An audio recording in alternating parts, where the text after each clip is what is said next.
Y bueno, iniciamos, si les parece.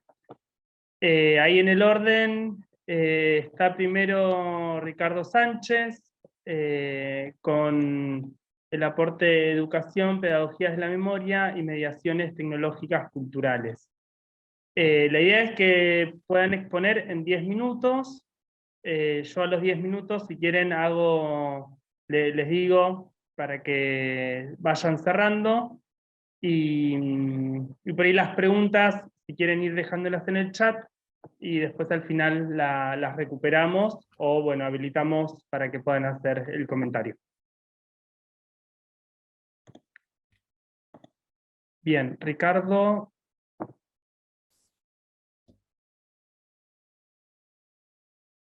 Está.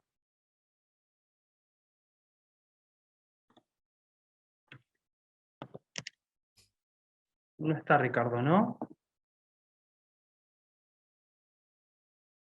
No, no lo veo. Perdón, Ezequiel, recién la invitación que pasaron los chicos, había mucha gente que todavía no había entrado. O no había podido, Bien. intentando entrar, algo así decía. No me fijé bien. Podríamos empezar con otra ponencia, ¿no? Bueno. Ahí, Sara, ¿cómo entro al grupo 1? Sara, tenés que hacer clic donde dice salir de la sala, y ahí va a estar el otro compañero para que te habilite entrar al grupo 1. Yo estoy igual, tengo que salir. Sí, igual, perdón, directamente desde acá podés ir al otro grupo también. Que dice cambiar de grupo, donde dice Breakout Rooms, abajo, donde está el chat, el compartir pantalla. Ahí vos podés elegir también ir, haces clic en, sería el grupo 1 de Gabriel, y vas directamente a ese otro grupo. Digamos, para no tener que salir al general y volver a entrar al otro.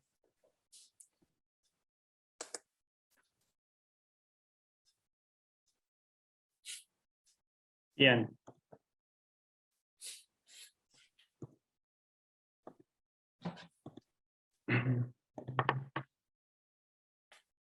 Bueno,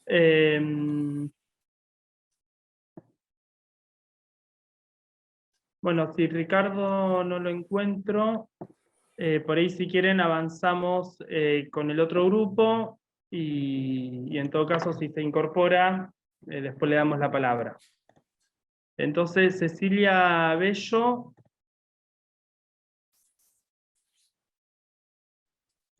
Hola, ¿qué tal? Buenas tardes. Ahí está. Bien.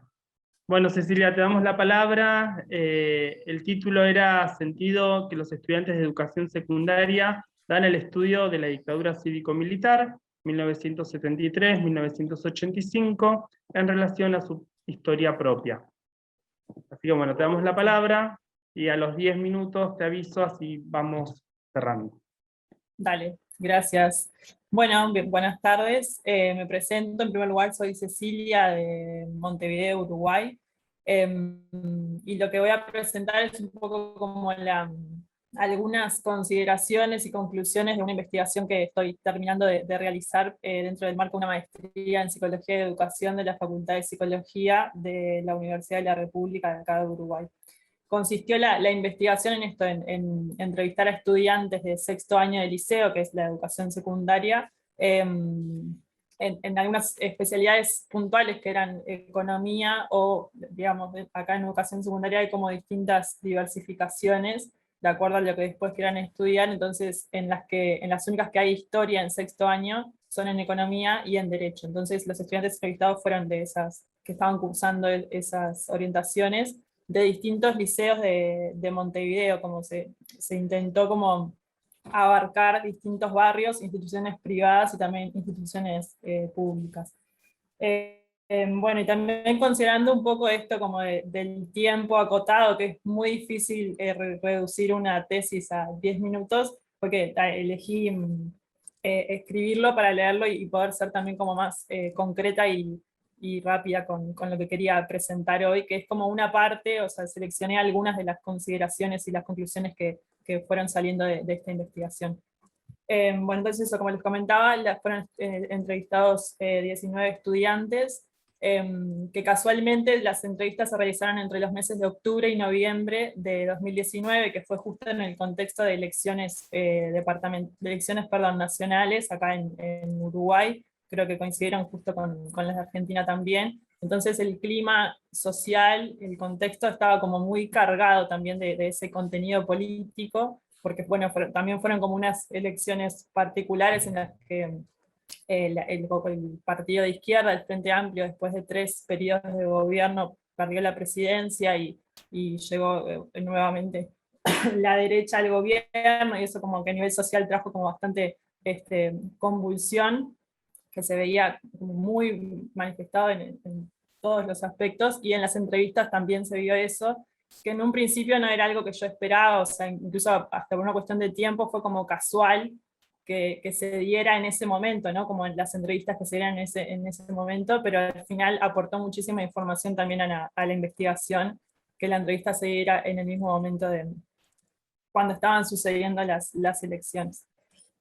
Bueno, y resulta pertinente aclarar que la investigación y también esta ponencia toma la percepción desde un enfoque de la investigadora, desde un enfoque cualitativo, con énfasis en una mirada clínica, entendiendo que cada entrevista se trató de una situación singular, a la vez que la mirada e interpretación mía como investigadora está atravesada por mis propias vivencias, mi historia, mi formación como profesora de historia. Yo de formación de grado soy profesora de historia y trabajo como profesora en distintos centros de educación secundaria. Bueno, entonces yendo un poco como a las conclusiones aportadas a partir de las entrevistas, los estudiantes, los adolescentes que conforman el grupo de entrevistados para esta investigación llegaron a la instancia de clase en que se abordó la dictadura con distintas expectativas e información recibida hasta el momento.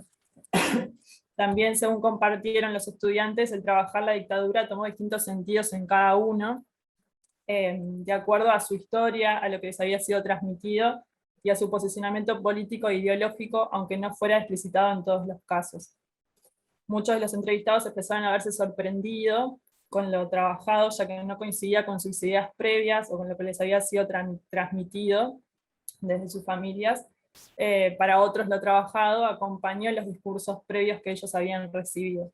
Algunos compartieron la importancia de que se trabaje el tema en todos los textos, para que todos los estudiantes del liceo tengan acceso a lo que ellos consideran una información relevante para nuestro presente, porque como les comentaba que acá hay una diversificación que son 6 diversificaciones, como unas más científicas, otras biológicas, otras humanísticas, se da únicamente historia, que es historia nacional reciente, en 6º año. En realidad están los programas de 3º y 4º, pero bueno, no sé si acá hay profesores de historia o profesores de otras asignaturas, pero también pasa un poco esto de que los tiempos muchas veces nos hacen priorizar otros temas y es muy difícil llegar a trabajar el tema de la dictadura en sí.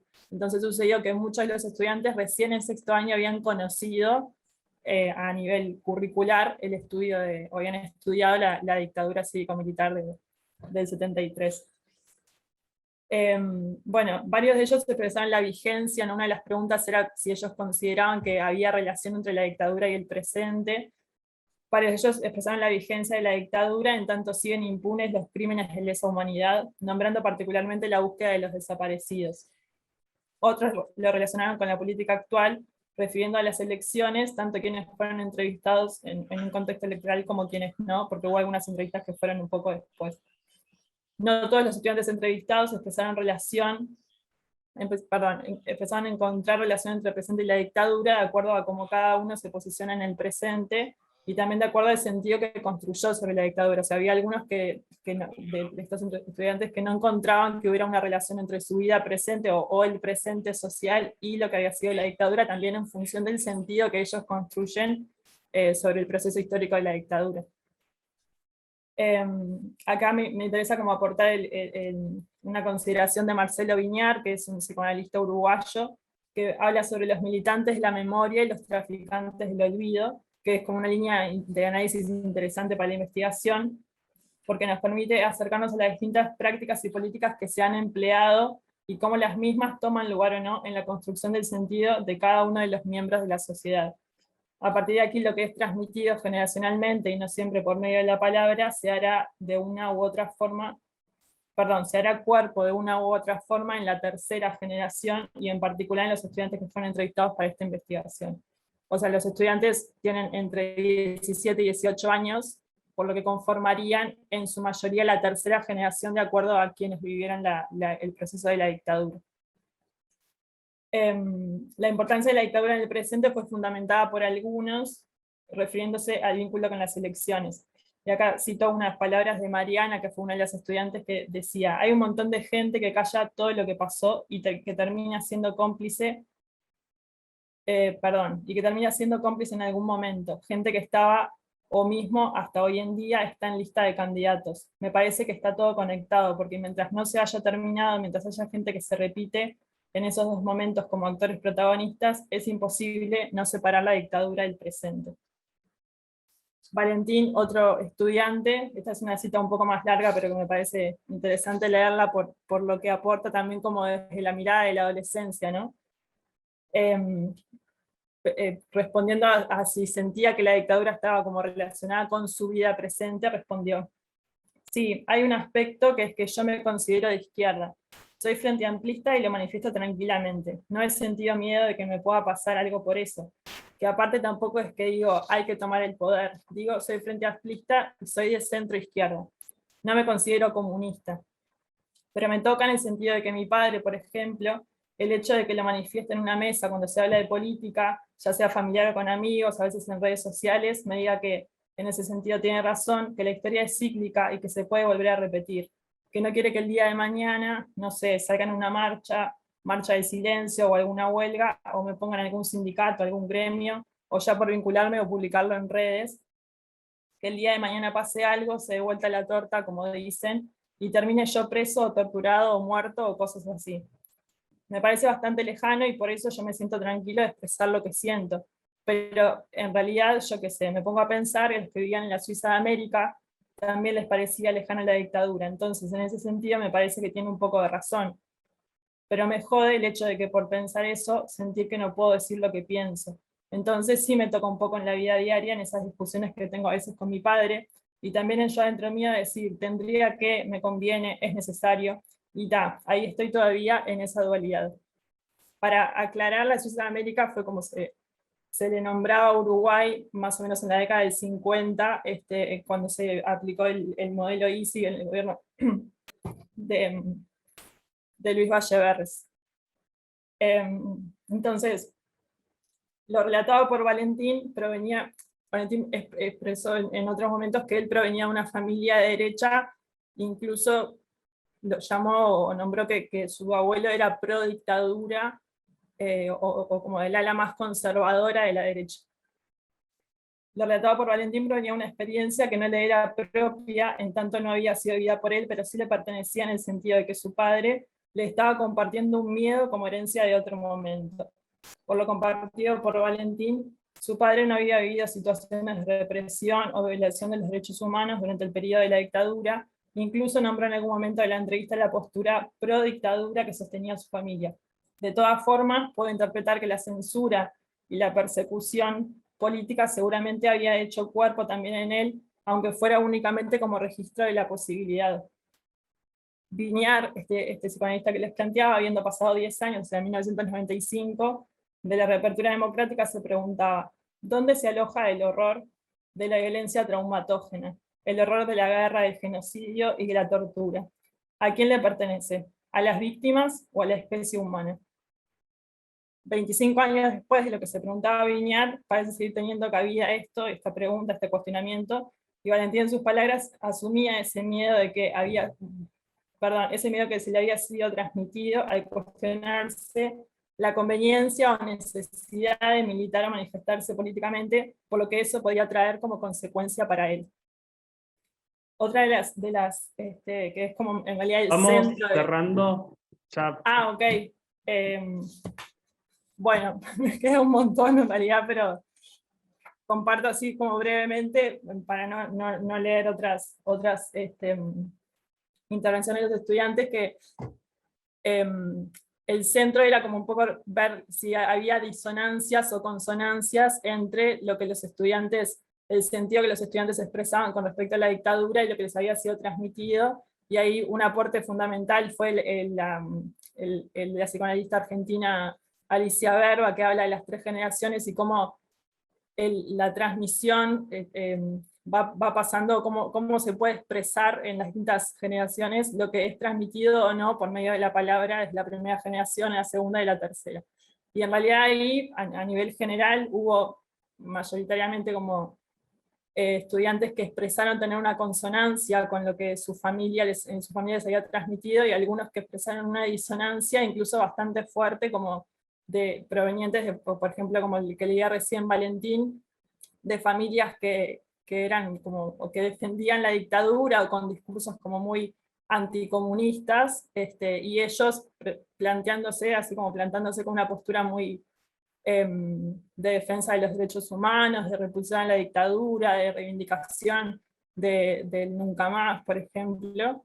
Y eso a mí también como investigadora, y el haberlos escuchado también como con la valentía en la misma entrevista, ¿no? Como con la valentía y el convencimiento con que lo defendían, me generaba como mucha emoción también, que pudieran desprenderse o correrse un poco de lo que les había sido transmitido por sus familias. Bueno, nada, me quedaron varias cosas por decir, pero podemos seguir intercambiando en otro momento. Muchas gracias. Gracias, Cecilia, por el aporte. Ahí van algunos aplausos. Bueno, Ricardo Sánchez no veo que se haya conectado. En todo caso, seguimos con Juan Ignacio Cisterna.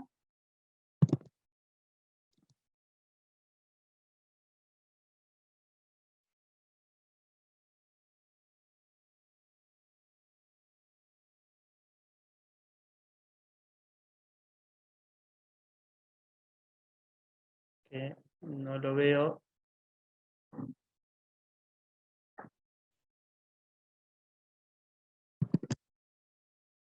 Bueno, Patricia Bertel.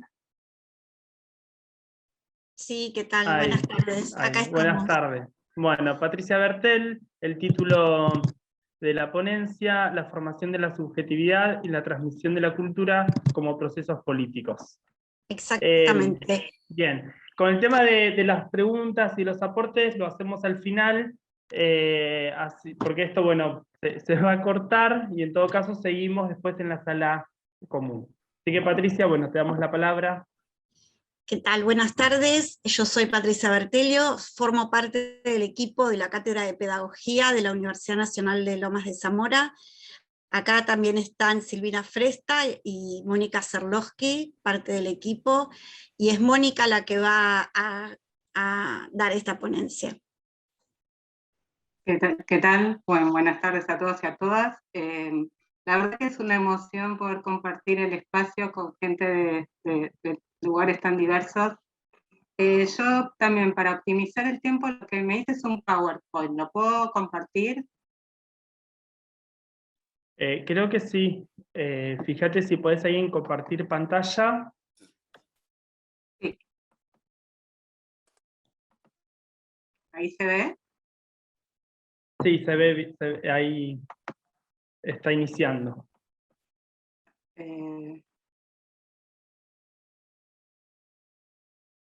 Bueno, esperen que ahí se ve, ahí se ve. Bien. Bueno, entonces, como este es nuestro título, la formación de la subjetividad y la transmisión de la cultura como procesos políticos, esta temática es la que nos atraviesa, digamos, el interés de la cátedra. Quería comentarles, somos una cátedra que tenemos una continuidad de hace 25 años más o menos, en la que venimos pensando y venimos haciendo investigaciones también sobre estas temáticas.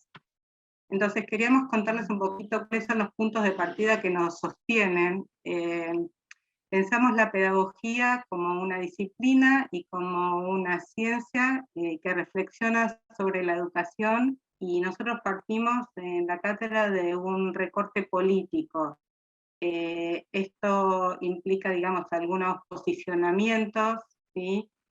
Adherimos a una visión poscrítica, una visión que apunta a la desnaturalización de lo social, a cuestionarse verdades históricamente construidas, a replantearnos, digamos, el orden de dominación, digamos, actual, digamos, cómo van cambiando los mecanismos de hegemonía a través del tiempo.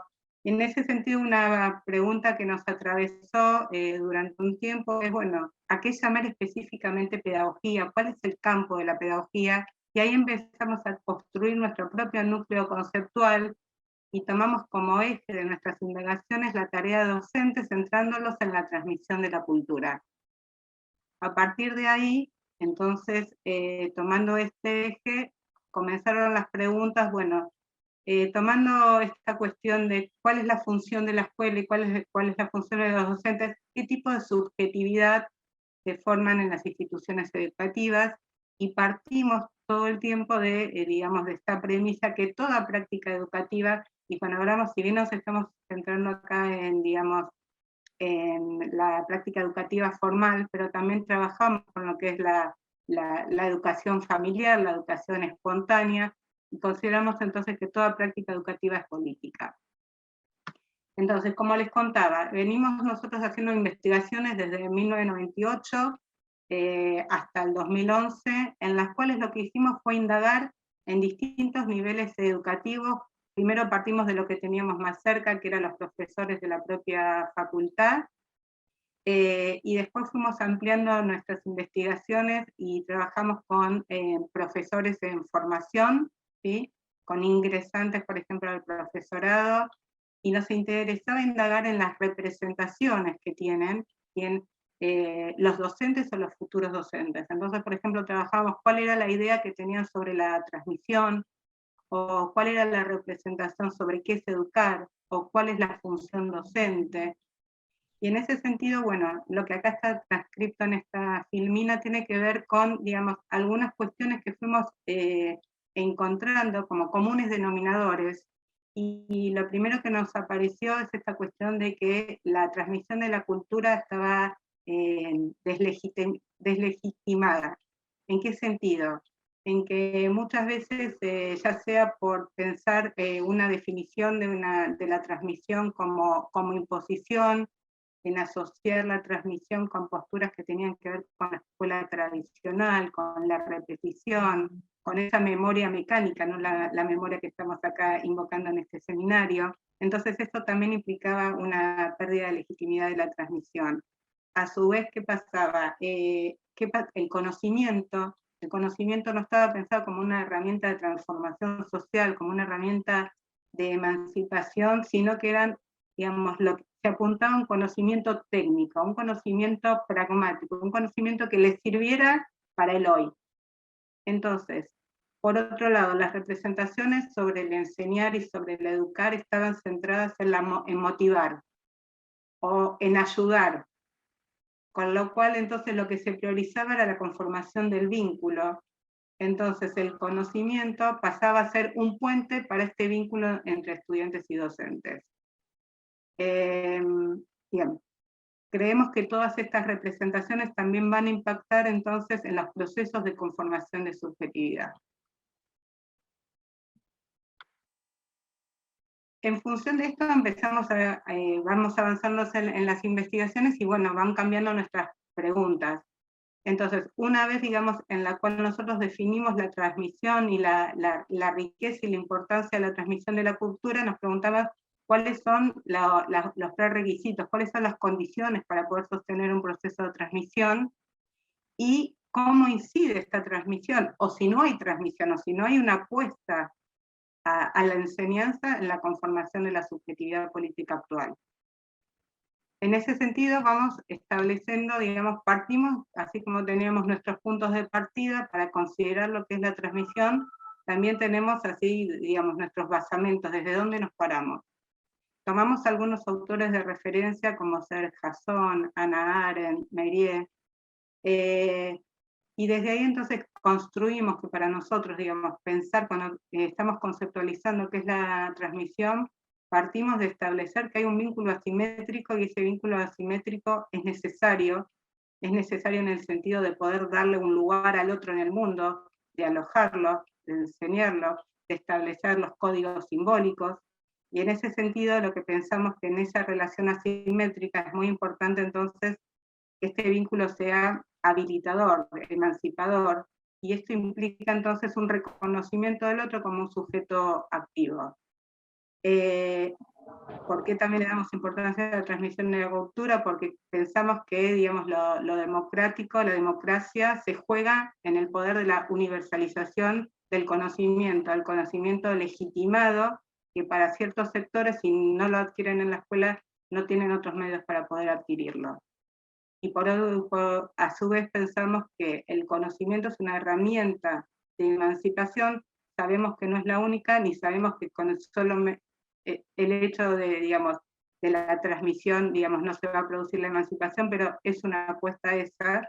Y también sabemos que el conocimiento nos permite ubicarnos en un tiempo histórico, nos permite justamente recuperar nuestra memoria histórica, y desde ahí poder cuestionar, digamos, el orden vigente. En función de la participación en este seminario, bueno, vamos construyendo nuevas preguntas. Nosotros como equipo de cátedra siempre les decimos a los estudiantes es que no venimos a darles respuestas acabadas, sino la posibilidad de formularse nuevas preguntas. Y esto es lo que también a nosotros nos inspiró la participación en este seminario. Con lo cual las preguntas tienen que ver con si se puede pensar una pedagogía sin memoria. Por otro lado, pensando específicamente en las características de la subjetividad actual, ¿sí? Pensamos en qué sentido es necesario o no convocar a la memoria. O sea, creemos que justamente, ¿sí? Como el desmemoriar, si no sería digamos, un tipo de despolitización, digamos. Como tenemos una subjetividad, digamos, con ciertas características de fragilidad, evanescentes, muy situadas en el presente, en el tema del consumo, en la inmediatez, la memoria parecería ir como en contra de estas características subjetivas, con lo cual, en ese sentido, nos preguntamos si el olvido también se puede relacionar con un proceso de subjetivación. Yendo, ahora sí, como vamos agudizando el foco y en la presentación y en esta mesa en particular, ¿no? El título, ¿no? Bueno, que todos conocemos, los procesos de transmisión y la formación de las nuevas, o sea, el enfoque en las nuevas generaciones, nos surgieron unas nuevas preguntas. O sea, partiendo justamente de estas definiciones clásicas de que la transmisión implica un traspaso de una generación mayor a una más joven, nos preguntamos si, digamos, si esto sí, digamos, no lo cuestionamos, pero nos preguntamos, ¿puede haber algo más? ¿Sí? O sea, en el sentido de cómo pensar que es en el ámbito donde nosotros nos desarrollamos, la enseñanza universitaria, en la cual a veces ocurre que hay docentes que a nivel cronológico son más chicos que el estudiante que tiene enfrente. Entonces, nos preguntamos sobre esto, ¿no? ¿Cómo se dan estos procesos? Y por último, compartirles algunas respuestas provisorias que vamos armando en estos años de trabajo en conjunto, ¿sí? ¿Por qué apostamos a la transmisión? Porque es un proceso que nos permite un modo de existencia del pasado en el presente, y sobre todo con la intención de proyectar un futuro. Creemos que parte, digamos, de las nuevos modos de construcción de hegemonía, como les decía antes, apunta mucho a un futuro efímero, ¿sí? Y la imposibilidad de proyección en el futuro, con lo cual la transmisión y el reencuentro con la memoria nos permite, digamos, este anclaje en esta temporalidad. Por otro lado, la apuesta grande, digamos, de la transmisión tiene que ver también porque es conformadora de la subjetividad y de la identidad, cuando hablamos de transmisión en el sentido que lo estamos planteando, estamos reconociendo un otro activo, un otro cognoscente, y nosotros hablamos también, cuando hablamos de subjetividad, hablamos del el sujeto de la educación, porque encontramos que, digamos, hay diversos modos de nominar, de nombrar a la persona que, digamos, al sujeto que concurre a la escuela, y muchas veces aparecen algunos nombres incluso estigmatizantes, el pobre, el carente, y en ese sentido nosotros estamos rescatando, digamos, queremos cuestionar estas representaciones y poner sobre la mesa esta cuestión del sujeto cognoscente, el sujeto de educación, y creemos que justamente la transmisión de la cultura es lo que es el medio, ¿sí?, para apuntar a una democratización social a través de la educación. Bueno, hasta acá la ponencia. Bueno, muchas gracias, Mónica. Bien, continuamos con Luz Guzmán.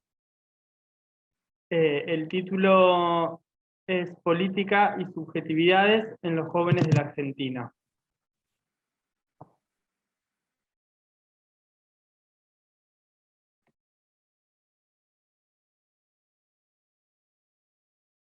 Luz estaba por ahí.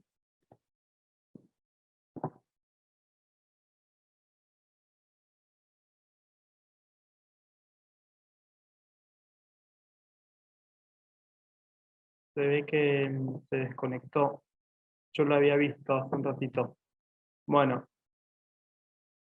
Continuamos entonces con el otro grupo. Ahí está Villagra Juana Mariela, y si no me equivoco, Canavire Gastón, Nieves Samuel. Sí, acá estamos. Bien, el título que van a compartir es La infancia como campo de la memoria, aportes desde la pedagogía para pensar arraigos y desarraigos a la ruralidad. Sí, Gastón, ¿puedes presentar pantalla? Sí, Ahí está. ahí. Ahí presento pantalla con el Power. No sé si está el profe Villagra.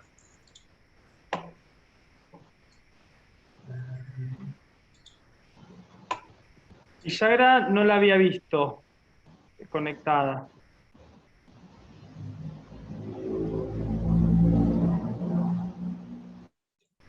A ver, bien, ahí está. Si puedes ampliarlo un poco más, Gastón.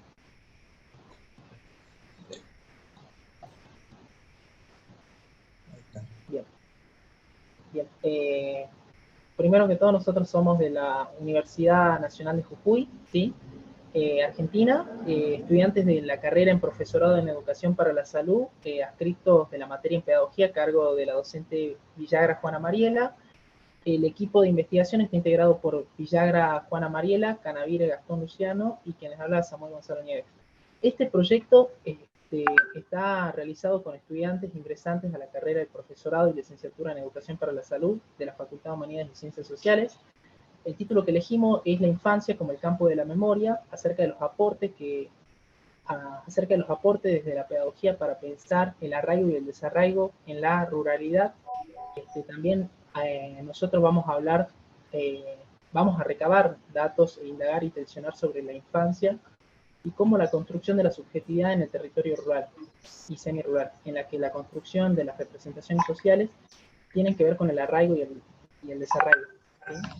El proyecto que estamos también realizando parte de un proyecto mayor denominado Jóvenes Rurales, que intenta avanzar en la discusión del arraigo al territorio en los y las estudiantes universitarios y universitarias, ¿sí?, que habitan o habitaron en estos espacios rurales bajo el estudio. El abordaje se asienta sobre 3 ejes conceptuales, ¿sí? En una primera parte, lo rural, el arraigo y las representaciones sociales, ¿sí?, que permiten indagar acerca de los y las jóvenes y su relación que tuvieron con el territorio que habitan o habitaron y los vínculos y sus representaciones, ¿sí? La tarea del la construcción del conocimiento se va a llevar a cabo con estudiantes cuya característica sea haber crecido o construido su identidad en torno a estos mundos rurales, y o habitaron estas zonas o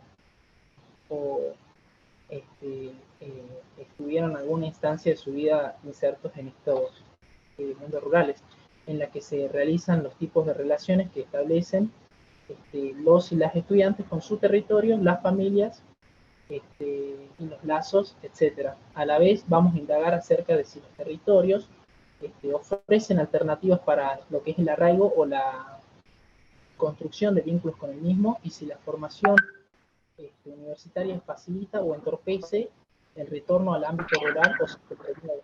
Y si se promueve la urbanidad como forma de vida, ¿sí? Samuel, sí. Discúlpame, porque genera como un eco, ¿verdad? ¿Cómo? Que se estaba generando un eco. Sí, bien. A ver. Vuelvo a ver acá, a la... Mónica Romero tiene abierto el micrófono. Sí, ahora sí escucho que escucho.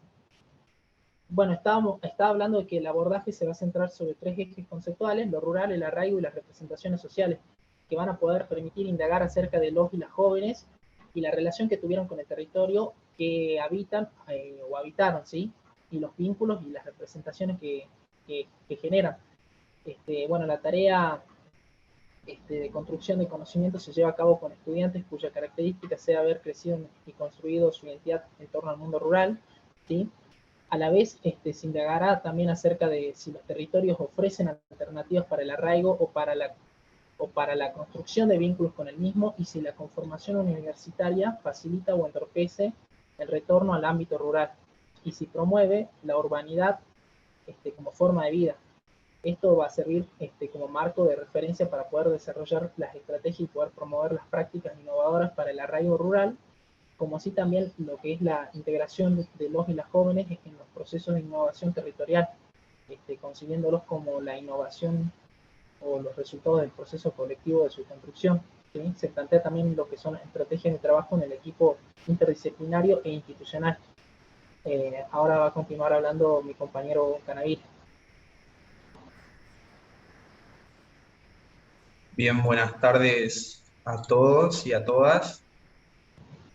Bien, esta ponencia se basa sobre 3 ejes centrales, que son las representaciones sociales, lo rural y el arraigo.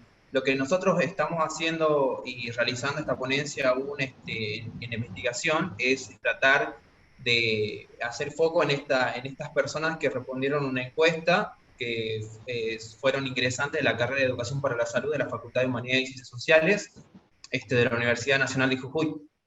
Fueron 64 personas que llegaron a concretar lo que nosotros estábamos buscando, que vendría a ser personas que en su niñez habitaron o habitan actualmente también sectores rurales o semirurales, ¿bien? Y si estas representaciones sociales en su niñez sirven para tensionar estos vínculos entre lo rural y el arraigo que están viviendo. Bien, también este trabajo, y parte de un trabajo mayor, como explicaba también mi compañero, parte de un trabajo que se está haciendo de manera intersectorial y multidisciplinaria con otra disciplina y con otros docentes también de la carrera y con otras instituciones como el NOA y el IPAF. Bien, estamos haciendo nuestros ejes de análisis, que vendría a ser el territorio rural como la condición de la infancia. Bien, sabemos que no existe una infancia, sino que existen varias infancias. Con esa condición también, ese concepto vamos marcando. El territorio rural va a servir bien como la condición de nuestros entrevistados, bien, para poder delimitar si hay situaciones en las cuales esta subjetivación y la construcción de representaciones sociales van contribuyendo a que los estudiantes se arraiguen a la ruralidad o no. Bien, también estamos analizando la familia, los modos de vida, qué trabajos tienen los padres en la ruralidad, bien. También hablamos de la escolarización, si estos pueblos, estos sectores rurales tienen cerca una institución primaria, en la cual cómo los mismos infantes, digamos, cómo se sentían cuando iban a estas instituciones, la enseñanza y los aprendizajes de lo cotidiano del campo, qué aprendizaje y qué enseñanza tienen ellos de lo cotidiano, de lo que se vive diariamente en el campo. Muchos de nuestros entrevistados viven en sectores en los cuales se practica la ganadería, se practica la agricultura, y también las prácticas de cuidado en salud en lo rural. También eso, también como educadores para la salud que estamos formándonos nosotros, también nos interesa saber qué prácticas de cuidado en salud tienen ellos, ya que lo tradicional y la medicina de estas comunidades, que en Jujuy hay comunidades aborígenes, sirve también para saber si estas representaciones que van creando van arraigando a los mismos estudiantes que son ingresantes este año a lo rural o no. Bien, no sé si la profe Villagra puede agregar algunas palabras.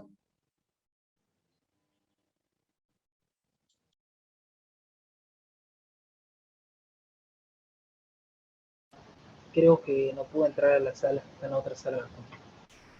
A ver. Yo no la vi que esté conectada. Bien. Bien, entonces eso sería, hasta ahí estaríamos con nuestra ponencia, digamos. Básicamente la ponencia se está trabajando con un proyecto de extensión, como nombró mi compañero, en la cual estamos partiendo sobre estas encuestas que se hicieron a los estudiantes. Ya por el contexto de pandemia no pudimos realizarla presencialmente, y bueno, es tratar de tensionar estos vínculos que existen entre las representaciones sociales que existen de nuestros ingresantes de la carrera, con su infancia, digamos, con los sectores rurales, y con el tema del arraigo o no de estos estudiantes. Hasta ahí nuestra ponencia. Bueno, muchas gracias Gastón y Samuel por los aportes. Ahí vi que estaba Luz Guzmán.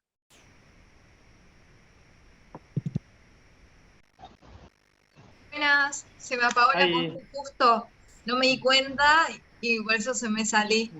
Así bueno, que entonces, no hay problema. Te damos la palabra entonces, Luz. Y el artículo es Política y subjetividades en los jóvenes de la Argentina. Ahí al resto reitero el pedido para silenciar los micrófonos para que no genere eco. Muchas gracias. bueno, básicamente la inquietud surge por parte de acá de la provincia de Salta, de Argentina, que como estudiante de la Universidad Nacional de Salta, de la carrera de Ciencia de la Educación, planteaba esto, ¿no? De las nuevas generaciones, cómo los jóvenes están participando en la política. Por ejemplo, hoy en día nos encontramos en una sociedad totalmente de liquidez, donde las estructuras y los horizontes son más inestables que antes, donde la reproducción cultural y la política se convierten en un problema. Las nuevas generaciones demandan nuevas necesidades, nuevas temáticas y nuevas problemáticas a las cuales hay que abordar y atender. Entonces, yo me preguntaba, ¿cómo hacer memoria en tiempos de neoliberales? ¿Cuál es el lugar de los jóvenes en la política, no? Por ejemplo, planteo de que acá en la provincia de Salta, por ejemplo, no hay mucha participación de los jóvenes en la política. ¿Pero por qué? Porque por parte de las instituciones educativas no se le brindan herramientas ni acompañamiento. Entonces, los jóvenes quieren participar, pero si no se les da un acompañamiento ni las herramientas, ¿cómo lo van a hacer? Las únicas ideas que tienen son a partir de los medios de comunicación, de la familia, como mencionaba una compañera que contaba cómo influencia su familia en su pensamiento, y que por ahí capaz no están abiertos tanto a las posibilidades de los demás. Entonces, esta subjetividad se va formando desde distintas instituciones, también la iglesia, diferentes escuelas y las instituciones a las que asisten. Plantear también de que es necesario reivindicar este rol participativo de los estudiantes y que no sean simplemente actores pasivos ni simples consumidores de una educación vista como un servicio, sino que ellos hagan uso y se encuentren y se hagan parte de estas instituciones. ¿Y por qué los jóvenes? Porque acá en Argentina, a partir de los 16 años, se vota a través de la ley 26.774, que es la Ley de Ciudadanía Argentina, y más conocida como la Ley de Voto Joven. Plantea que cada uno tiene la responsabilidad y el derecho de votar, elegir, pensando en sus ideales y en la patria que quieren. Entonces, ellos tienen la posibilidad de elegir a sus representantes nacionalmente, pero no participan ni en una pequeña o mínima decisión en sus instituciones que asisten muchos años, 5 días a la semana, y tampoco se les da un conocimiento sobre política. Es como que los jóvenes se encuentran muy solos y no tienen las herramientas. Por ejemplo, teniendo en cuenta de que toda práctica educativa es política, hay mucha resistencia por parte de los docentes y los educadores de acá, porque ni siquiera hay un conocimiento de, por ejemplo, de las materias de política, o son como las que más están dejadas de lado. Entonces, los jóvenes, repito, se encuentran totalmente solos, y también lo que llama la atención es esa resistencia a que los jóvenes se organicen, ¿no? Por ejemplo, la ley de los centros de estudiantes, que es la ley 26.877, plantea la creación y el funcionamiento de centros de estudiantes en instituciones secundarias y de nivel superior. Pero acá en la provincia no hay un conocimiento. Por ejemplo, cuando yo asistía al secundario, ni siquiera sabía que existía esta ley. Hoy en día, acá en la provincia hay 2 centros de estudiantes de todas las instituciones que existen. Entonces uno se pregunta, ¿no? ¿Por qué hay esa resistencia los jóvenes a la política, a la posibilidad de organizarse, plantear problemáticas de sus simples instituciones, ¿no? O de los barrios? Muchas veces el único conocimiento que tienen es a partir de la militancia barrial, no de las instituciones. Entonces, bueno, reflexionar sobre eso y el conocimiento de que se le da la ley, a pesar de que plantea de que todos tienen el derecho de poder armar su centro de estudiantes en sus instituciones, no se les da acá en la provincia, porque no se les da ni el lugar, ni el espacio, ni el tiempo. Porque dicen de que la política es una forma de perder tiempo y que los va a llevar lejos de sus expectativas académicas. Es como que la política te atrasa. ¿Vas a hacer política? No, ¿para qué vas a hacer política? Y al final todo lo mismo, es un ciclo que se repite, siempre la ideología dominante va a perdurar, no van a tener lugar ustedes los jóvenes. Entonces esa idea es la que está acá presente, es como que yo planteaba, ¿no? ¿Por qué no desde las instituciones educativas, de los mismos docentes que tienen el poder de cambiar esa forma, no lo hacen? Y hacen todo lo contrario, hay una resistencia. Y bueno,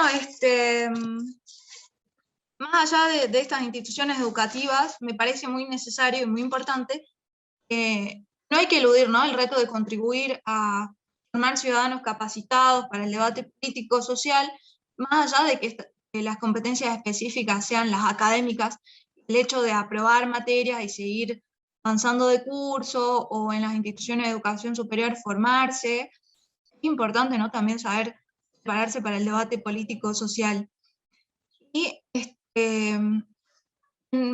asumirse los docentes y los estudiantes como sujetos políticos, ¿no?, proyectos comunes, y proyectarse es asumir la historia como un espacio de posibilidades.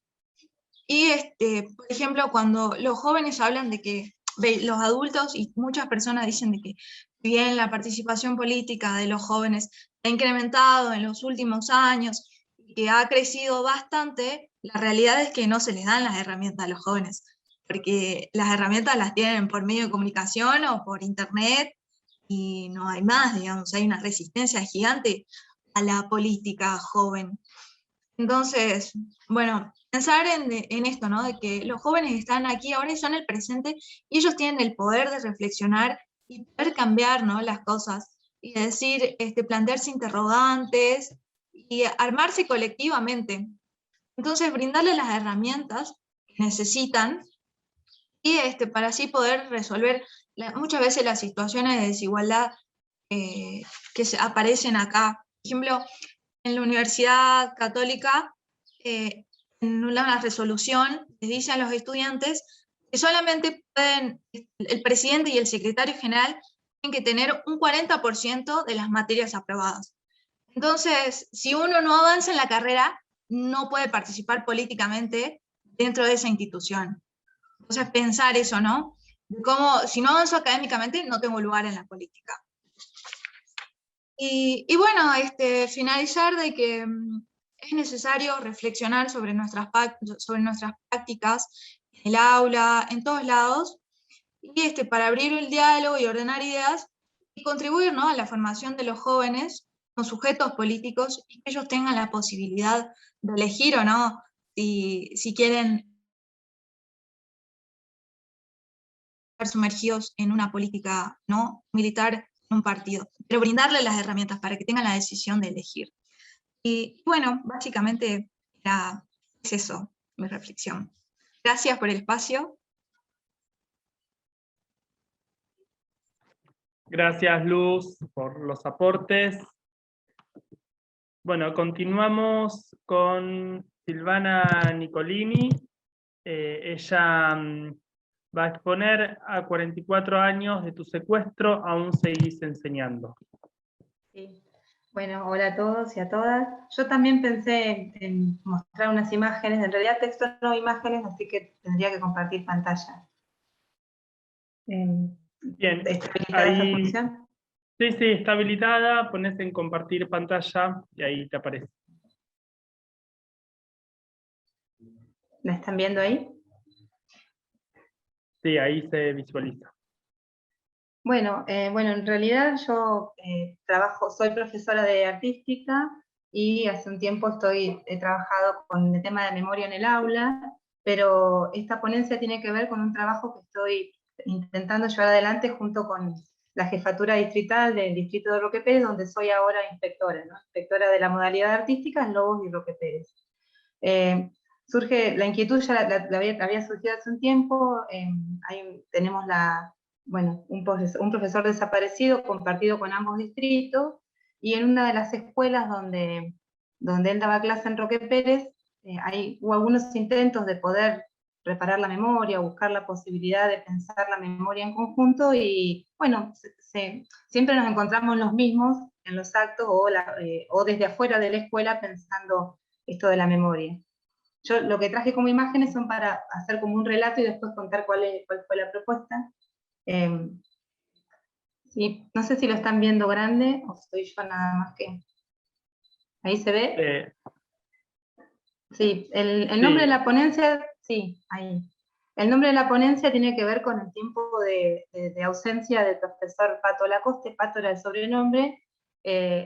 Es importante situarlo en el contexto, ¿no? Desaparece el 15 de octubre del 76 en Argentina, principalmente en la provincia de Buenos Aires y en el interior. Esa búsqueda de personas que podían ser una amenaza se dio también dentro de las escuelas. El dispositivo escuela vigilado desde los mismos compañeros. Pongo la imagen escolar porque en realidad el profesor Lacoste, el profesor de literatura, no tenía una militancia por fuera de la escuela, sino que su trabajo consistía en acercar a los alumnos herramientas para pensarse desde sus intereses y ofrecerles quizás libros que estaban prohibidos en la época. Por una nota de padres que lo dejan expuesto, esa nota llega al Ministerio de Educación y es desaparecido, y hasta aún sigue desaparecido, pero se sabe que es por esa nota firmada por padres. Entonces, la necesidad o la idea de pensar esta reparación de la memoria desde la escuela tiene su raíz en eso, ¿no? La misma escuela que generó, porque el dispositivo reunión de padres está vigente todavía, la misma escuela que permitió que esa información marcara al profesor es la misma que hoy tiene que reparar esa ausencia o por lo menos dar cuenta de esa desaparición. Esta es una foto de sus alumnos en el recreo, en la única escuela secundaria que tenía Roque Pérez, que es un distrito muy chico, y es una foto 6 años antes de su secuestro, así que era un profesor joven de 33 años, hay un poco menos. Esta foto también la tengo gracias a las exalumnas que las publican en las redes y que mantienen viva la imagen. Una de las cuestiones también que me interpeló para pensarlo desde pensarlo como un dispositivo distrital y abordar la memoria de manera distrital tiene que ver con que esto que ustedes ven ahora en la imagen es el contralor de cuando los docentes cobraban, en esa época se cobraba, se retiraba el cheque en la escuela y se firmaba. El mes de su desaparición, el profesor Lacoste lógicamente no firma, pero con el correr del tiempo, la firma de arriba y la firma de abajo se fueron acercando hasta invisibilizar ese espacio, ¿no? Esa ausencia se empezó a naturalizar, no solamente que no se hablaba del profesor en las aulas, ni no se sabía tampoco dónde estaba, sino que se naturaliza esa ausencia.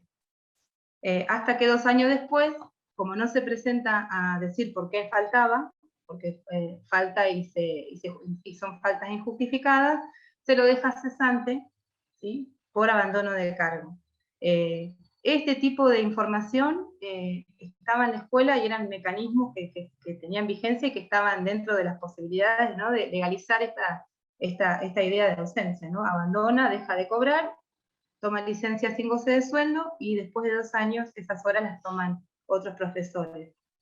Esta información que está en las escuelas motivó muchas veces que se toma en la puerta, esto que ustedes ven son placas que están en la puerta de la secundaria número 1 de Roque Pérez, pero que fueron hechas por fuera de la escuela, o sea, el municipio acompañó, la comunidad, algunos exalumnos acompañaron, pero los actuales alumnos no tienen la información o no se han apropiado de la información de por qué esas placas están en la puerta de la escuela. De hecho, algunos exalumnos han solicitado imponer el nombre del profesor Lacoste a la biblioteca y hay una cierta resistencia todavía, al día de hoy, al interior de la escuela.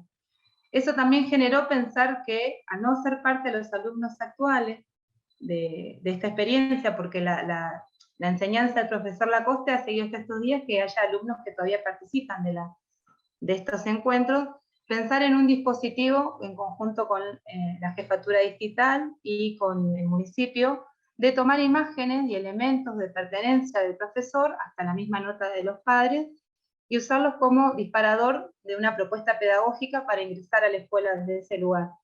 Pero no desde el lugar de los 30.000 desaparecidos, sino con uno, ¿no? Una cara, un nombre, una situación familiar, ¿sí?, una manera de ver el mundo y construir desde ahí distintos ejes para que se siga trabajando en el aula. Dejo de compartir pantalla. La propuesta en realidad no solamente queda acá, sino que al mismo tiempo lo que intenta es la reparación del legajo, que si bien se inició en el legajo de Lobos, hacerlo en el de Roque Pérez, cuando yo, desde el cargo de la inspección de artística, lo que pedí fue verlo, no está el legajo, o sea, no solamente desapareció el profesor, sino también la información física de que era docente de la escuela, pero sí está la toma de posesión, que es un documento que todos los docentes tienen cuando acceden ahora. Así que en conjunto con la dirección de secundaria, lo que estamos en camino de hacer es reparar el legajo para que no diga ausente o cesante por abandono de cargo, sino desaparición forzada, ¿no? Poner la figura de que la desaparición fue forzada.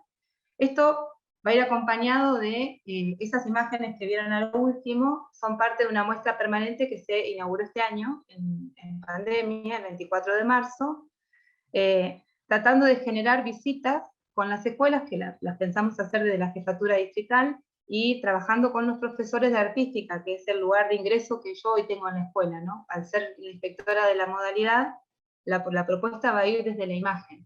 Por eso pensar la imagen, y no la palabra primero, sino la imagen portadora de sentido y de relatos, ¿no? Esa imagen, un docente que era educador, que trabajaba en una escuela de Roque Pérez, que también era escritor, que también animaba a sus alumnos a hacer obras de teatro, y de hecho alumnos de Roque Pérez aún recuerdan haber venido a Lobos, que es una ciudad un poco más grande, a presentarse desde el área de literatura. Entonces, tratar de una manera amorosa ingresar a la vida de una persona que es parte de los 30.000 y de alguna manera reconstruir esa memoria colectiva. Bueno, en síntesis, la propuesta está con ese propósito, y tenemos la intención de que desde los mismos alumnos actuales, ¿no? De esos que en algún momento, no solamente con esos que lo conocieron, sino los actuales, acompañar el pedido de que la biblioteca de la escuela lleve el nombre del profesor Lacoste. Que si bien el pedido está por fuera de la escuela, o con alumnos que ya hoy son mucho más grandes generacionalmente que yo. Así que esta es la propuesta que yo, bueno, vengo en nombre de la Inspección de Artística dentro de la jefatura de Roque Pérez a presentar. Hablé muy rápido, ¿no? Perfecto, Silvana, muchas gracias por el aporte del trabajo. Continuamos con Guido Schiano, lo vi por ahí. Va a hablar el estilo libre con escuela, la emergencia de la cultura del hip hop en las comunidades educativas de la provincia de Buenos Aires. Bueno, gracias Ezequiel. Bueno, a todos y a todas, es un placer estar acá. Lo que yo voy a comentar no es una ponencia estilo académico, sino es una experiencia que estamos llevando adelante desde la Dirección Provincial de Educación Secundaria de la provincia de Buenos Aires. Yo no soy especialista en cultura del hip hop ni del rap, simplemente voy a contar la política que estamos llevando adelante, en la cual sí, la cultura del hip hop y del rap relacionada con la escuela tiene una importante presencia. Hago un breve resumen. A principios del 2020 nos propusimos de alguna manera recuperar el espíritu de lo que eran las cátedras libres, esas cátedras libres que tienen su emergencia en la reforma del 18, donde las universidades intentan abrir o intentan abrirse a la comunidad, donde los claustros empiezan un poco más porosos, y empezamos a pensar una línea que se llama lenguaje que intente rastrear, investigar. Guido, perdón, que me parece que se corta un poquito, ¿no? Al resto también. Sí, puede ser mi conexión. No sé si... Por ahí, si, no sé, apagando la cámara, por ahí engancha un poquito mejor. No voy al celu. Bueno, también. Para, pruebo así. Pruebo así. Así se escucha un poco mejor. A ver, creo que sí. Bueno. Si no, voy al celu, que el celu sí funciona súper. Bueno, si querés probar y si no, bueno, te pasas al celular. Pero creo que ahí se va a escuchar bien. Principios contemporáneos que están en las escuelas, los jóvenes, digamos, llevan un poco la bandera, y bueno, un poco atravesados por el espíritu del querido maestro Iglesias y Paulo Freire. Empezamos a investigar sobre estos lenguajes en las escuelas y empezamos a encontrar la importancia que venía teniendo la cultura del rap, la cultura del hip hop, la cultura del freestyle, que no solamente en la escuela, sino en los barrios, donde tiene su gran epicentro, en las redes sociales absolutamente, en los medios de comunicación, en las radios, digo, en el mercado en general. ¿Se escucha? Sí, sí, ahí se está escuchando bien. Perfecto. Entonces empezamos a pensar de qué manera podríamos, digamos, empezar a investigar este lenguaje que de alguna manera nos resulta un poco ajeno a algunos que no.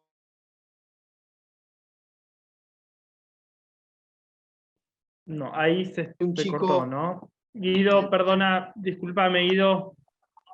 Voy al celular. Bueno, te esperamos. Ahí entro, ¿eh? Bien, esperamos unos minutitos. Mientras tanto, bueno, ya esta sería el último aporte. Por ahí para ordenar las preguntas y el debate, por ahí si les parece ir anotándose en el chat, así, bueno, voy llamando a los que quieran hacer alguna pregunta o algún comentario, como para ordenarlo.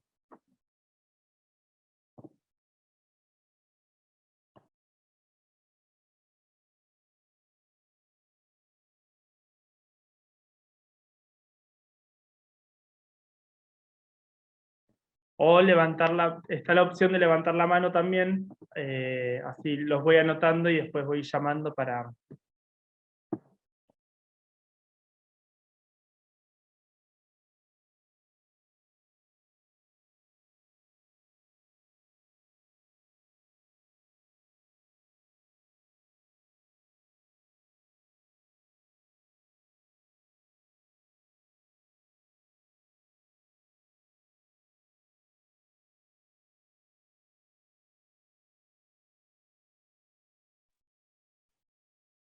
Ahí está Guido nuevamente.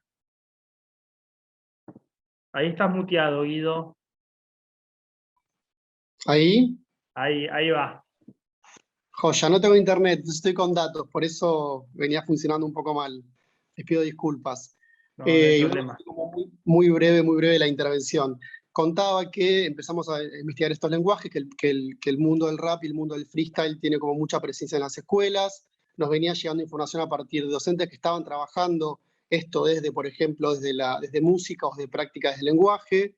Así que nos propusimos, digamos, hacer una especie de aula abierta, recuperando un poco de cuestiones de la actualidad, digo, esto vía streaming, y empezamos a convocar, a hacer mesas abiertas, y a convocar referentes del área, digo, que aborden la temática del freestyle o de la cultura del rap o del hip hop desde diferentes lugares. Entonces, por ejemplo, empezamos a trabajar a convocar a productores independientes, empezamos a convocar a especialistas que estudian el tema de las nuevas culturas, de culturas juveniles o culturas escolares, referentes jóvenes de freestyle, referentes para, digamos, para chicos jóvenes que tienen, por ejemplo, muchísimos seguidores en las redes sociales, de gente que trabaja desde prácticas del lenguaje, músicos, en fin, un sinnúmero de especialistas o de trabajadores del área, y los pusimos a dialogar en esta especie de aula abierta, vía streaming, a la cual puede acceder cualquier estudiante de escuela secundaria y cualquier docente. Ese sería como el formato que estamos laburando, que estamos trabajando, que estamos empezando a desarrollar. Tuvimos apenas dos aulas abiertas, pero nos pareció interesante generar este debate dentro de la escuela, ver en qué medida podemos ganarle territorio de construcción de sentido al mercado. Digo, que esto de la cultura del freestyle y el hip hop y el rap tan presente, digo, que no dejarle solamente al mercado la discusión o a los medios de comunicación el panelismo, sino que se pueda debatir en la escuela, que puedan ir referentes juveniles a la escuela a debatir junto con estudiantes, que puedan ir junto con especialistas, con historiadores, con sociólogos, con productores, con youtubers, digo, generar en la escuela un espacio de discusión interesante, atractivo para los jóvenes, un contenido atractivo para los jóvenes, pero, digamos, pensando esto desde la escuela, de manera situada, cómo el freestyle, cómo el rap y cómo el hip hop está presente en las aulas, está presente en los recreos, está presente en los barrios, y obviamente es un modo de decir para los chicos, y de alguna manera es una posibilidad de pronunciarse también en términos de su identidad y políticamente. Hoy quería hacer una mención, digo, tenemos estudiantes secundarios que, por ejemplo, pienso en, no sé si conocen, digo, Bizarrap, un chico de Ramos Mejía, que con una computadora hoy es el argentino más escuchado en el mundo, digo, ¿no? Y creemos que la escuela no puede ser ajena, digamos, a ese tipo de cuestiones, porque muchos pibes que probablemente están produciendo en su casa contenidos musicales o artísticos, van a nuestras escuelas secundarias, digo, ¿no? O se van a egresar, digo, y mañana van a tener que enfrentarse con el mercado o trabajar en relación a eso. Entonces, nada, comentar un poco esta experiencia y por ahí algunas cuestiones que fuimos aprendiendo en estas aulas abiertas que estamos generando para discutir esto.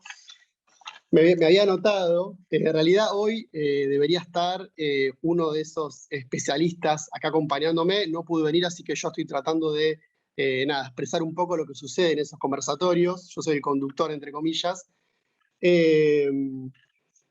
Por ejemplo, hay chicos que comentan que a través del freestyle o a través del rap dicen cosas que de otra manera no pueden decir, que a través de rapear son escuchados de una forma que de otra forma no son escuchados. Que les interesa el mundo del freestyle porque no hay jerarquías en el mundo del freestyle y donde no necesitan comprar ningún instrumento, ni digamos, simplemente su cuerpo y la voz. Digo, no necesitan aprender ningún instrumento musical, ni tener ningún aparato, digamos, simplemente con la voz y saber rapear, ellos ya pueden expresarse y pueden hacer música.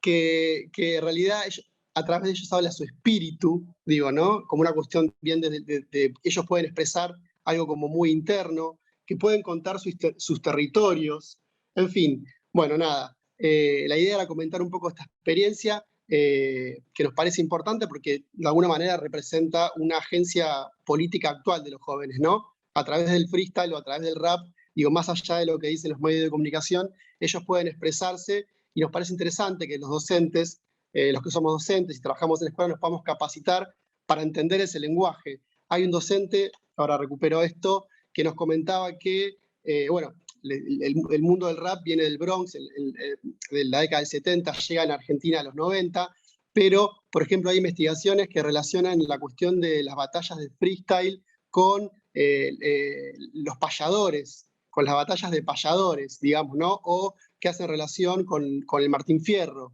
Entonces digo, nada, básicamente es un poco esto. Bueno, gracias Guido por los aportes. Bueno, entonces, Ricardo Sánchez y Juan Ignacio Cisterna no vi que hayan ingresado.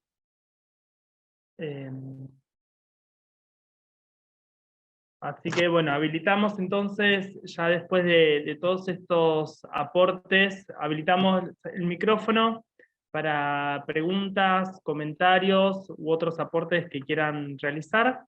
Y ahí Richard Salazar, tenés ahí la mano levantada, así que te damos la palabra.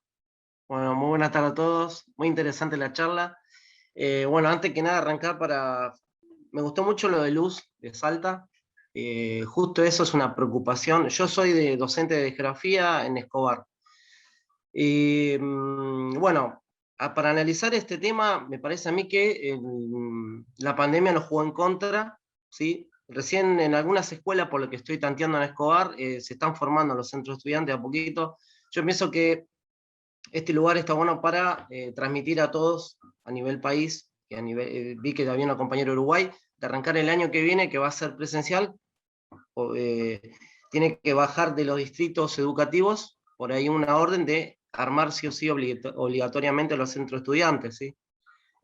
También ahí lo que dijo el compañero de freestyle, todo eso, yo acá en Argentina lamentablemente tuvimos 4 años de gobierno de Macri. No quiero politizar todo esto, ¿no? Pero se cortó con las políticas, por ejemplo, de las netbooks que se entregaban.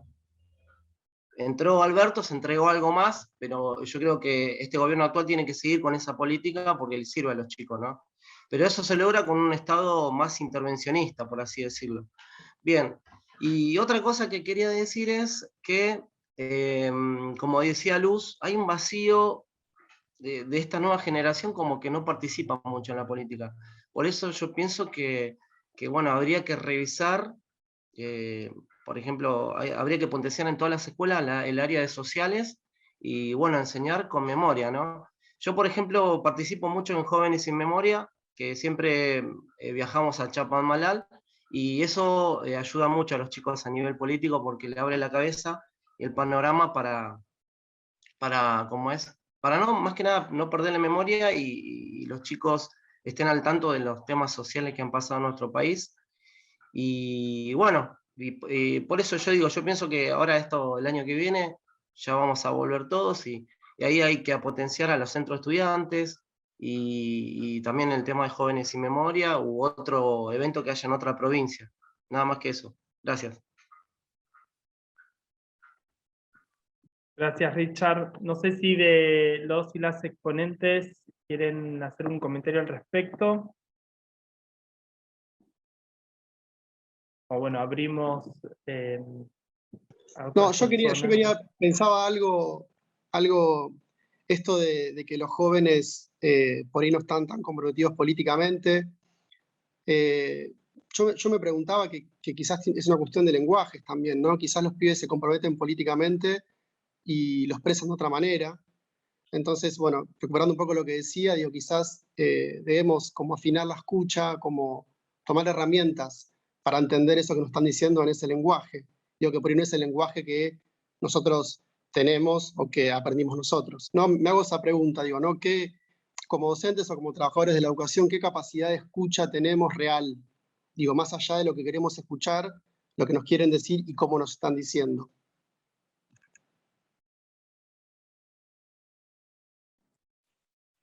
Permiso. Escuchando a Guido también, a mí me resonó lo mismo, porque esta cuestión de que los pibes no se comprometen o las pibas no se comprometen, y la verdad que las luchas ambientales, las marchas ambientales las están llevando adelante los pibes y las pibas. La verdad que yo, con 36 años ya, los veo a ellos, y veo que son las nuevas generaciones las que las llevan adelante, yo con muy poca información, la verdad. Entonces, me parece que hay intereses en donde las juventudes sí realmente se manifiestan, pero tal vez no son los intereses que teníamos nosotros antes o que tenían las políticas de los 70, ¿no? Los jóvenes de los 70. Entonces también hay que hacer intentar hacer un mix, porque la verdad que a mí también me parece importante que esta memoria colectiva sobre lo que fue la dictadura siga estando presente, pero también escuchar lo que les interesa a ellos ahora, que tiene que ver, me parece, que con enclave más de cambio climático, las políticas, la lucha por el aborto la llevan adelante las pibas en los colegios. Entonces hay un montón de luchas que sí ya se están levantando, tal vez no son las mismas que las nuestras, ¿no? Y tendríamos que extender un puente para compartirlas y generar también, como decía Cecilia, creo que al principio, que hablando de ciertos contenidos, que quería consultarle qué contenidos habían visto con los chicos en Uruguay, que creo que contenidos motivadores también generan que nosotros aprendamos más de ellos y ellos también de nosotros, ¿no? Eso es un poco lo que quería decir.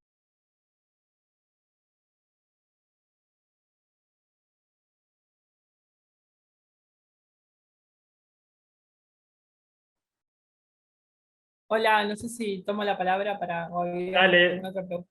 ¿Sí? Dale.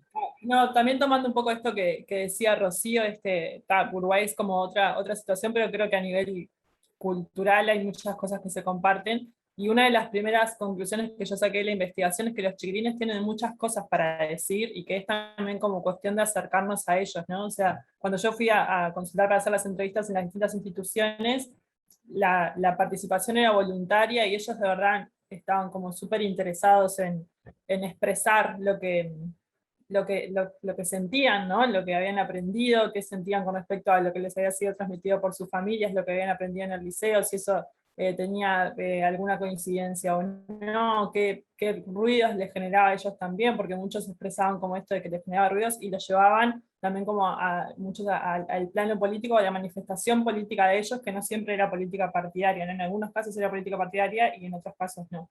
Y en realidad, centrándome en la pregunta ahora que hacía Rocío, lo que se les enseñó dependía de cada docente, ¿no? O sea, lo que se les transmitió. Yo participé en algunas clases, en realidad en total fueron 7 grupos en los que participé como en clases que se había trabajado en la dictadura, y en realidad dependía de cada docente, evidentemente, pero sí, como siempre, como con una perspectiva, no con una perspectiva, por ejemplo, de la teoría de los 2 demonios, que muchos estudiantes traían, que era lo que habían recibido de parte de sus familias, ¿no? Y ahí es cuando se generaba como esta contradicción de la sorpresa, o incluso muchos planteaban que la sorpresa también se daba que ellos decían, bueno, yo pensé que era 1973 y golpe de Estado, y no conocía todo lo que había pasado en la década del 60, que había llevado a que se generara ese golpe de Estado, ¿no? O que en Uruguay hay una particularidad del golpe de Estado, que es un golpe de Estado dado por el presidente de la República, que es una dictadura cívico-militar. Entonces eso también generaba en muchos casos como sorpresa por parte de los estudiantes, pero en realidad yo no fui la profesora de ellos, de los estudiantes que yo entrevisté, entonces no puedo como, que tampoco es el sentido de la investigación, como qué particularmente se trabajó, sino qué es lo que ellos encuentran como en relación entre el sentido que ellos le dan a la dictadura a partir de lo que aprendieron y lo que les fue transmitido en sus familias y lo que aprendieron a partir de su historia propia, ¿no?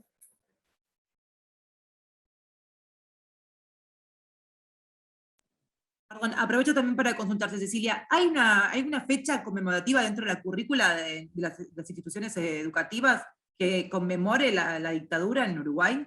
Como nosotros acá tenemos el 24 de marzo, por ejemplo, que es donde hacemos nuestros actos escolares o tenemos algún tipo de conmemoración sobre eso.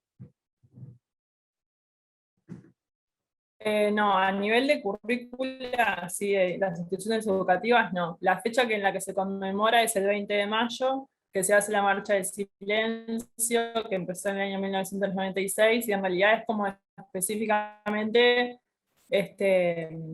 como por la búsqueda de los detenidos desaparecidos. Es lo que acá son 196, pero no hay nada a nivel institucional. Después, el 27 de junio, que es el día que se dio el golpe de Estado, se hacen, yo que sé, por ejemplo, la Universidad de la República genera algunos paneles, cuando fueron 40 años en el 2013, se genera algún panel o intendencia, etcétera, ¿no? Como que van historiadores y profesores como a reflexionar un poco como también en la vigencia de la dictadura hoy en día, etcétera, pero a nivel de institución educativa, o como de una propuesta desde las instituciones educativas, no hay una, a nivel, o sea, estatal, no hay un feriado, por ejemplo, que conmemore ni el golpe de Estado, ni la dictadura, ni ningún día dentro de ese proceso. No es política pública. Bueno, ¿qué pregunta? Es relativo, o sea, se han hecho distintas cosas también desde en los últimos gobiernos, pero sí, así a nivel de esto, no hay feriados que conmemoren como por ejemplo ustedes el 24 de marzo, pero sí se hacen otras cosas, o sea, no sé, creo que es una pregunta como un poco que puede traer distintas interpretaciones y abrir un abanico gigante, ¿no? Como decir, si la memoria es política pública, si la memoria de la dictadura es política pública o no, creo que también depende mucho de los gobiernos de turno y distintas cosas que se han llevado adelante desde los gobiernos.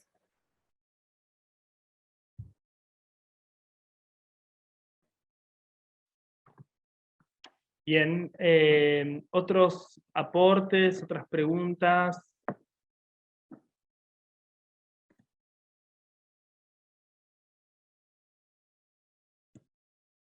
Ahí Camila levantó la mano. Hola, buenas tardes. Bueno, quería agradecer a todos, la verdad que excelentes, todas las ponencias estuvieron buenísimas, muy interesantes, para hablar y para pensar un montón.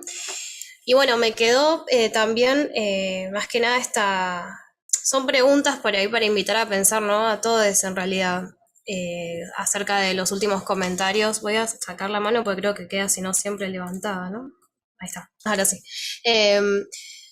Respecto a qué consideramos que es participación política de los estudiantes.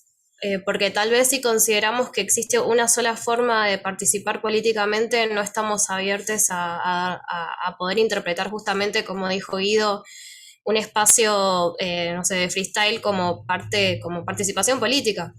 Todo esto me recuerda también, hablando un poco de Jóvenes y Memoria, yo fui voluntaria de Jóvenes y Memoria varios años, participé como estudiante y después me super copé y fui voluntaria. Y recuerdo que una de las actividades que les dábamos a los grupos, en los talleres generales, era esto de dibujar la silueta de una mujer, la silueta de un hombre, la silueta de un joven, la silueta de un migrante y la silueta de una persona que participe en política. Persona que participe en política. Bueno, todos la mayoría dibujaban un presidente. Era la única imagen como considerada que era una persona que participaba en política. Bueno, era muy interesante porque ahí saltaban muchas cosas, ¿no? ¿Por qué la mujer llevaba vestido sí o sí? ¿Por qué? Bueno, así de todo. Pero es muy interesante esto de pensar también qué mirada tenemos los docentes acerca de la participación política. Porque tal vez es esto de prestar un poco más de atención o ver también un poco capaz que lo que decía Luz respecto a las herramientas que damos, también estar abiertos a, no sé, más a todas estas cuestiones que tal vez no las consideramos como participación política, no nos preguntamos qué diferentes maneras existen para participar y consideramos que, bueno, el espacio de, no sé, yo también soy profe de geografía, que el espacio de geografía tiene que ser un debate y ahí se participa políticamente, si no, no. La verdad que la mayoría de los estudiantes en un espacio en el aula, capaz que no todos se animan a participar. Por esta misma cuestión de que existe el típico comentario todavía muy fuerte acerca de la juventud, ¿qué vas a opinar? Vos no sabes nada, yo lo viví, yo lo pasé, lo siguen diciendo. Entonces, los estudiantes están con también esa cuestión de que no sé, si para mí está re bien parada igual también, justamente Rocío dijo respecto a lo de la juventud por el cambio climático, fue un ejemplo, pero hay miles, y sobre todo en el espacio del arte, me parece. Pero bueno, es esto de preguntarnos en realidad, más que nada, la mirada en nosotros, ¿no? De si estamos abiertos a poder entender todas las maneras posibles que pueda haber de participar políticamente de los estudiantes. Bueno, eso. Gracias.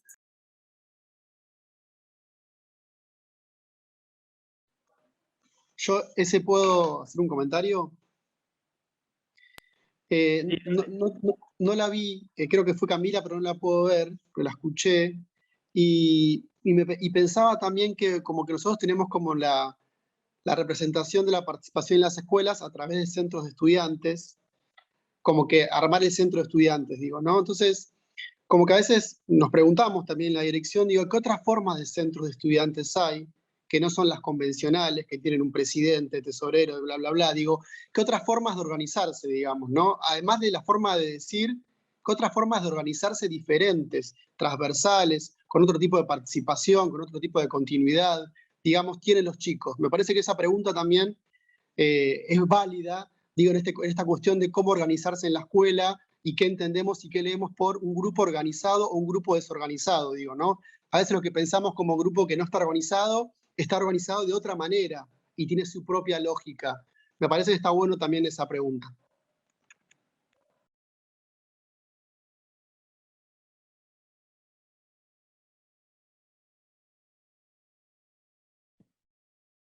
Bien, bueno, algunos otros aportes. Yo que hago un comentario así que a propósito también de esto de la noche de los lápices, y bueno, ahora que esto que se habla también de la participación, yo en lo personal estoy en una escuela, la semana pasada hicimos la elección de los delegados del curso, y charlábamos también con la directora y bueno, con otros colegas, también el acompañamiento, ¿no? que docentes y la comunidad educativa y de las distintas instituciones y organismos, el acompañamiento también para ir construyendo ese sentido de la participación, en sentido amplio, porque creo ahí en los comentarios que hacían que no se reduce solamente a una temática, sino también desde las problemáticas y las necesidades que surgen, ¿no? en el aula, en la escuela, en el barrio. Entonces también pensar en eso. Yo me quedo pensando mucho en esto de qué estamos haciendo en ese acompañamiento, respetando esa autonomía, ¿no? Para no imponer una forma, y darles esa libertad de que ellos también puedan generar esos procesos de transformación.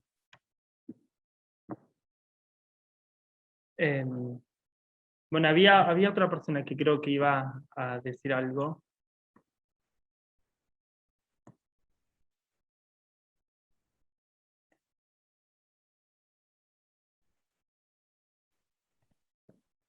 Bueno, hay algunos comentarios en el chat. Ezequiel, yo sumo también una cuestión, Sí, Rocío. perdón, estoy re charladora y perdón, no quiero, pero justo que veo espacio, entonces aprovecho. Pero vos dijiste recién esto de construir participación, y me parece también fundamental construir confianza, ¿no? Porque yo trabajo en contexto de encierro, trabajé en la docencia, pero ahora trabajo específicamente en cárceles federales, y creo que es imposible que los pibes participen si antes no confían en lo que vos le estás, no confían en vos, no confían en el espacio y no confían en el contenido que se les está dando, ¿no? Si no ven que eso tiene algún sentido, ¿no? Y me parece re importante que también le busquen un sentido a las cuestiones. Que no sea solo hacer porque viene y me trae un proyecto y lo tengo que hacer, sino que le encuentren el propio sentido. Entonces la participación tiene que también surgir de ahí, ¿no? Del propio interés, me parece. Y en eso, cuando vos dijiste construir participación, me pareció buenísimo, y dije, bueno, esto también hay que construirlo con confianza, ¿no? Eso, nada más.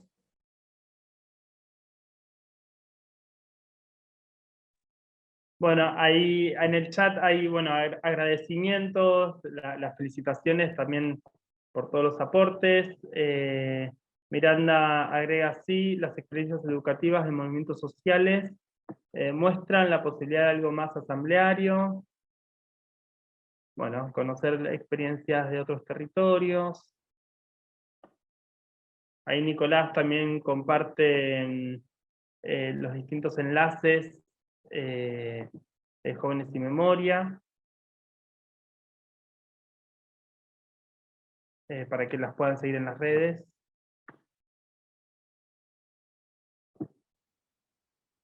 Bueno, ¿algún otro aporte, preguntas que tengan para quienes expusieron los trabajos?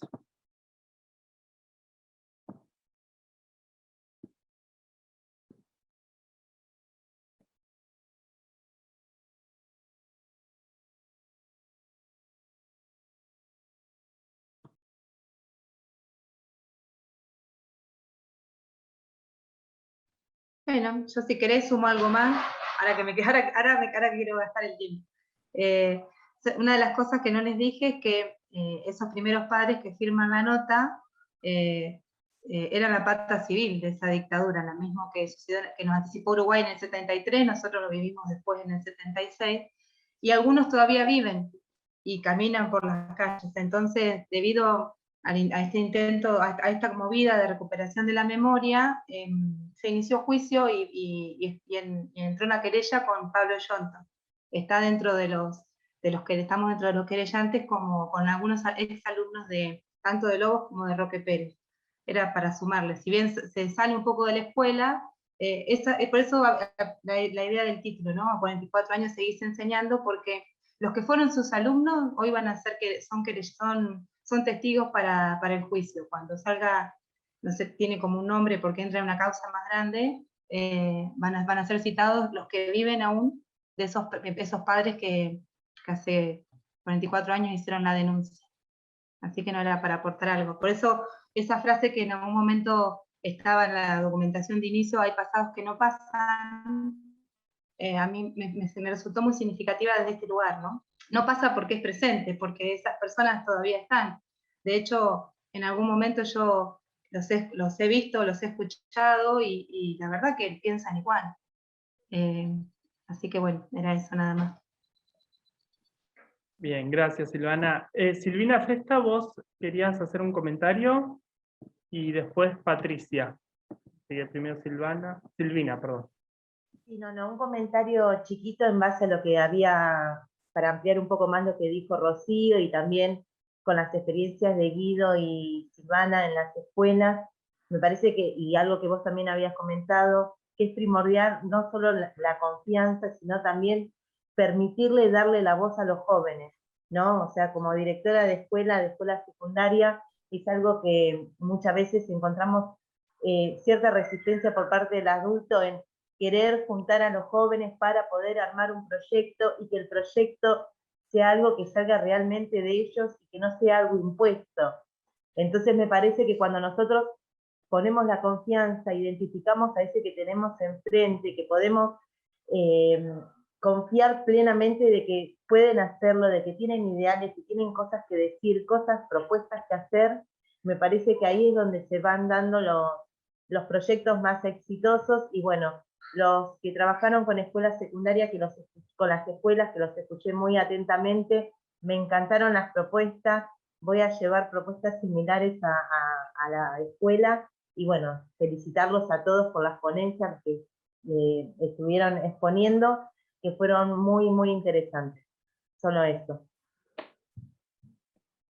Bien, gracias Silvina. Patricia, te damos la palabra. Sí, yo más que hacer preguntas o comentarios, no sé si Silvina también tiene algo que agregar como parte del equipo de la Cátedra de Pedagogía, es reafirmar nuestras preguntas, esas preguntas que dejamos pendientes y que como formadores de futuros profesores y de licenciados en varias carreras que tenemos en la Universidad de Lomas, escuchando se nos reafirman, creo, no sé Silvina, las preguntas, ¿no? Estas que nos hacíamos como si es necesario convocar a la memoria, ¿no? Para la constitución subjetiva de los jóvenes. ¿Qué lugar nos queda a los docentes en esto?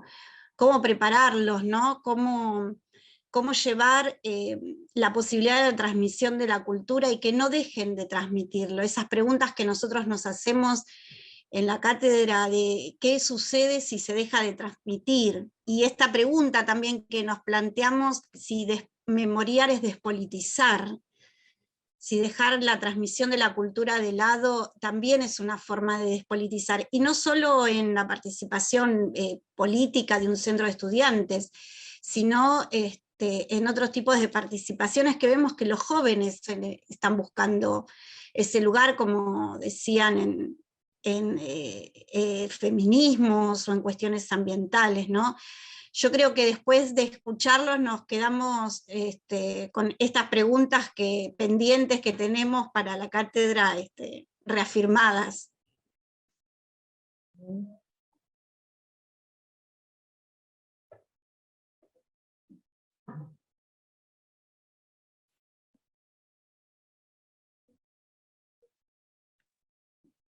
Bien, gracias Patricia.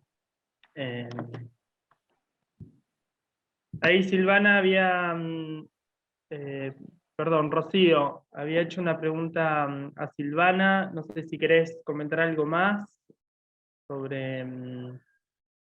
Sí, claro, en realidad ella me pregunta qué posición tienen los hijos, ¿no? Y ten en cuenta que los hijos yo tengo 44 años, al mismo tiempo que él tiene desaparecido, y los hijos son más grandes que yo, algunos los he, no cruzado, pero he tenido la oportunidad de verlos, y cuando se recupera el primer legajo, que es el de Lobos, el que estaba completo, tenía la nota firmada, y algunos no sabían que sus papás habían sido parte de esa reunión, porque las notas escolares tienen fecha, hora y los que están presentes.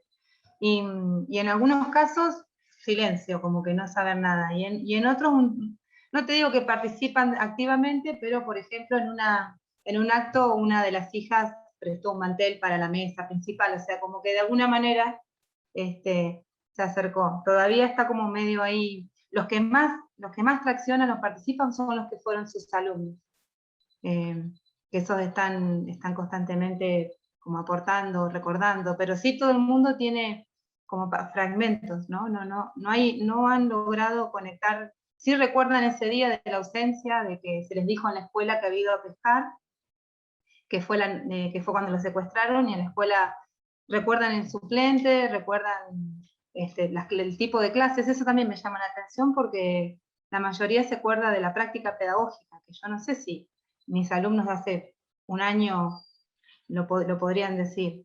Y sin embargo estamos hablando con hombres y mujeres que vuelven a tener la edad de la adolescencia y recordar la práctica pedagógica o el libro, o el Principito, que es uno de los libros que leían en clase.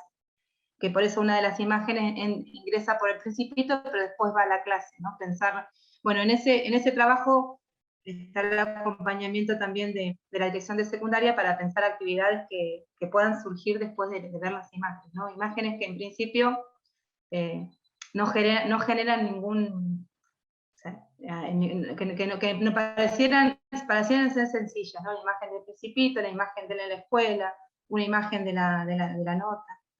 Así que bueno. Guido, ¿vos querías hacer otro aporte? Me quedé pensando en lo que decía Patricia y me hacía esta pregunta, digo, ¿qué posibilidades, digo, pensando en los jóvenes que están en un proceso de, digamos, de constitución de subjetividad, identidad, digamos, ¿qué posibilidades hay de generar una identidad cierta, real y concreta si no se recupera la parte de la historia, digo, ¿no? Parte de su historia, parte de la historia de su pasado, de nuestro pasado, digamos. Me hacía esa pregunta, digo, no creo que es muy difícil sentirse completo, digamos, si la memoria no está completa, ¿no? Pensaba eso.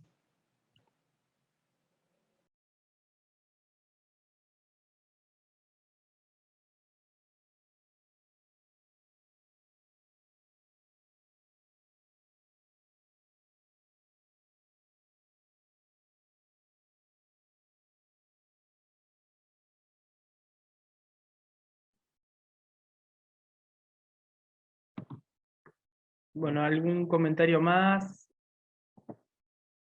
¿Algún otro aporte que alguien quiera traer?